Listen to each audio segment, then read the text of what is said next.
Bonelab is an amazing game, and this is just the start. Bonelab is the newest game from the boneworks creator Stress Level 0. Bonelab is less of a game and more of a physics simulation. This means that the game is much more like reality than anything you have ever played before. Objects have a realistic weight to them, and you play by the rules of reality. When you get into this mindset is when Bonelab shines its brightest. The gameplay is amazing, running around smashing, slashing and bashing anything and everything. Almost everything in this game can be picked up, thrown and broken.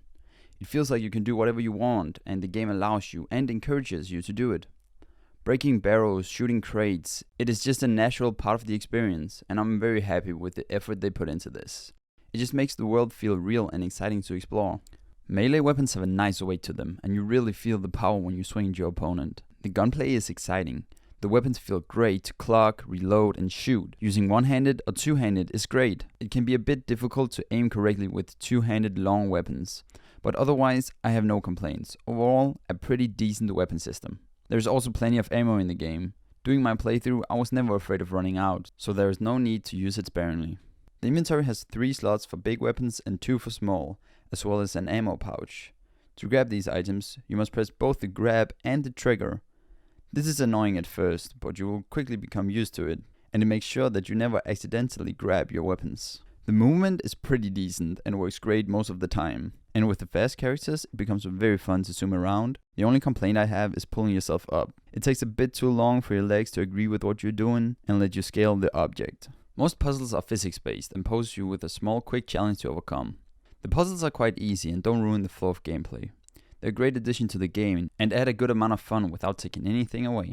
Driving the go-kart is very fun. My only complaint is the steering wheel needs a bigger dead zone, because I find it kind of hard to drive perfectly straight. Sitting in the go-kart works so great, allowing you to freely change from standing to sitting while in the go-kart with no issues. This is amazing. I don't know how no one has ever made this before, but I expect it to be copied to a lot of games from now on.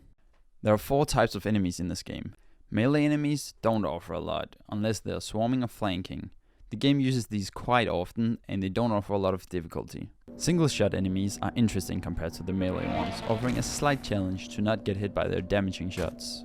Enemies with gun pose a small challenge with their low damaging guns, making it fun to go all out shotgun style when fighting groups of them. And the crab.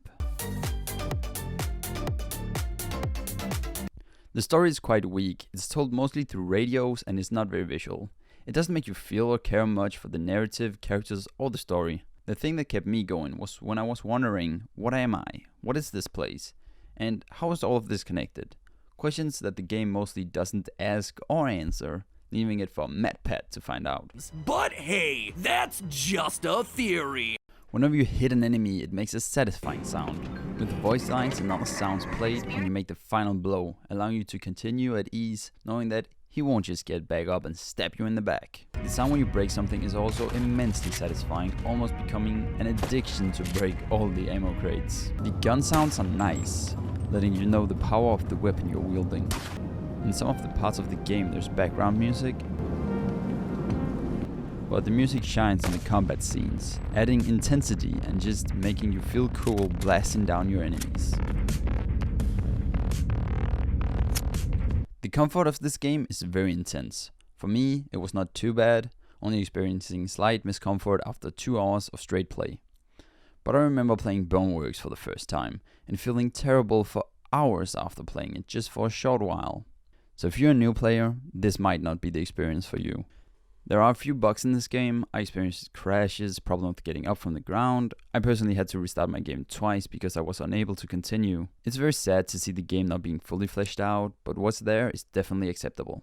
Mods are a big selling point of this game, shipping with an amazing game engine and an SDK so anyone gains the ability to make new levels with the same tools as the developers used to make the game. This is going to be amazing in the future, but right now I can only imagine the things to come. All there's left is to score the game. My personal enjoyment of this game is an 8 out of 10, with the potential to become even higher when mods arrive, and a few bug fixes. Do you have Bonelabs yet? If not, what are you waiting for? This is an amazing game.